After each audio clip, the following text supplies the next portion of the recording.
Alright, it's time for another 5-Minute Friday.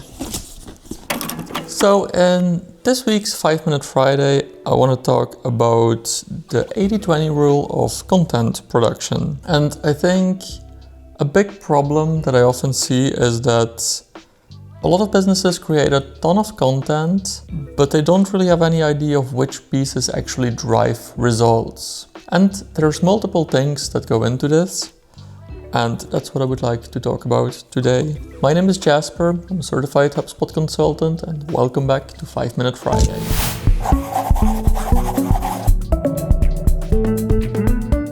The other day I was checking the analytics for my website, and I saw that there was one specific piece of content that's driving 40% of all of the traffic on my website. And it's actually about just a handful of pieces of content that drive most of the traffic to my website. And it's very important to know these things. Also, it's not only what drives traffic to the website, but for example, in my HubSpot dashboard, one of the things that I can see is also which of these pages actually drive leads and how these leads eventually convert into customers. Both of those very important metrics.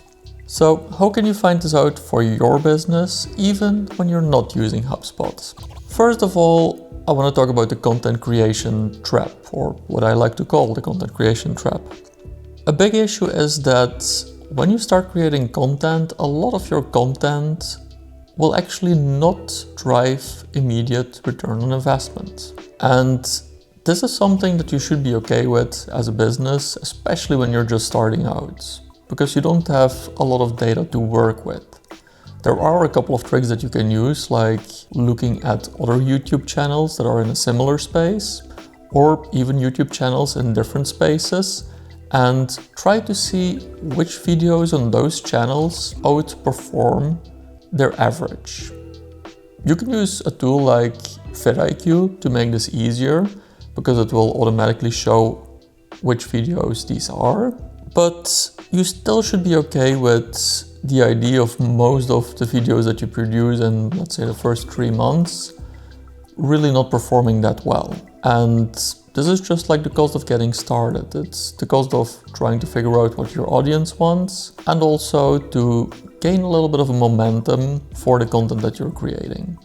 And this goes, well, obviously this example was for YouTube, but this also goes into blog content as well, where you will write a bunch of articles until you finally find one that will rank on the first page of Google, or these days will get traffic from generative AI like Claude or ChatGPT. But you will need to create some content first to figure out which pieces these are. And once you've created those first pieces of content and you see what's working, this is when you want to start creating content that builds on those successful pieces. So maybe you do a variant for a specific industry that you're serving, or maybe you want to go a little bit deeper into one specific thing that you talked about in that video. If I take this video for an example, and I would see if this video did well, what I could do is I could do a new video specifically about how I set up the tracking for finding the right content that's actually working for my business. That could be a video on its own. In this specific video right now, I more want to talk about the concept. That's also what the 5-Minute Fridays is about. I want to talk about the concept and the strategy, and hopefully this will give you some ideas on how to use this in your own business. But so to end this section about the content creation trap, make sure that once you've created 10 pieces of content, you actually go back and look at the analytics for these 10 pieces, whether that's for the SEO metrics, like does this bring people to your website? Does this convert people? Or for video, you want to see if people actually clicked on your videos, for example, which is just the title and thumbnail combination. If you see that YouTube actually showed your video to 1,000 people and just 10 people saw the video, well, that's not a very good click-through rate. So in that case, you might want to revisit the title and thumbnail combination. or if you actually see that a lot of viewers are getting to your video, but they're watching only like 20% of the video, then something might be wrong with the cadence of your video and you might want to work on that in your next video. Now, for the second part, I want to talk about finding your content gems, specifically in HubSpot. And this is the report I was talking about earlier, where you want to make sure that you can track how your content is performing. So not only how it's driving traffic, but you really want to make sure that you also keep track of, is this generating new contacts for my business? And are these contacts also converting into paying customers down the line? Because if that's not the case, then there might be a mismatch between your ideal customer profile and the people that your content is reaching. Might be interesting to them, but maybe they're not the right customers for your business at that point. And you can do the same thing for YouTube videos. For example, in a lot of my videos, you will see that there's a link in the description where people can either download a guide that goes together with the video, or there might also be a link to book a consultation call with me. And all of these links are also tracked so that I can see in my HubSpot how these links are converting over time and how the leads that come from these links are converting over time as well. So I really get that full funnel view, even from people coming from my YouTube videos. And then for the last part, I want to get to the double down strategy, or what I like to call the double down strategy. And this is, you want to amplify your winning content.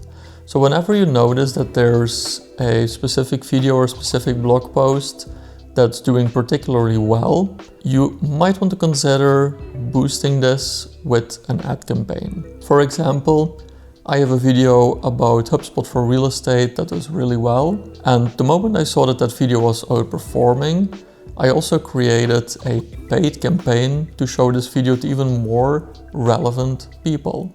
And relevant is really key here. You don't want to show this video to as many people as possible. You want to show this video to more people that would actually watch the video, preferably to the end. And this will serve as a way to bring more people to your business, to convince more people to reach out to you, and it will just fuel the flywheel for your business. Another thing that you can do is that once you found a winning piece of content, you can also start repurposing that content. So if it's a long form video for YouTube, for example, or if it's a blog post, then you might consider clipping the YouTube video or even recording separate vertical videos that are similar to that video and upload them as YouTube Shorts, and even upload them on Instagram and TikTok depending on your business and where your audience actually is. You can do the same thing for a blog post and repurpose that blog post, make a YouTube video out of it, and then also doing the short form content as well, creating a LinkedIn post as well if you're in a B2B environment. These are all great ways to really get the most out of a winning piece of content.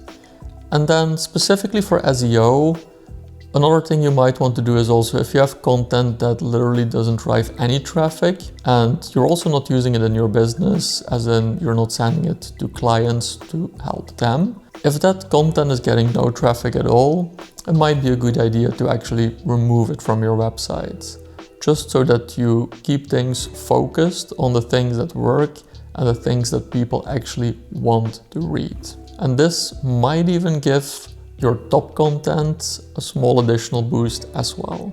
Now, for the challenge for this video, I want you to find 3 top performers in your content, whether that's videos or blog posts or something else, and create 1 new piece of content based on those themes. That's it for this 5-Minute Friday. See you next week.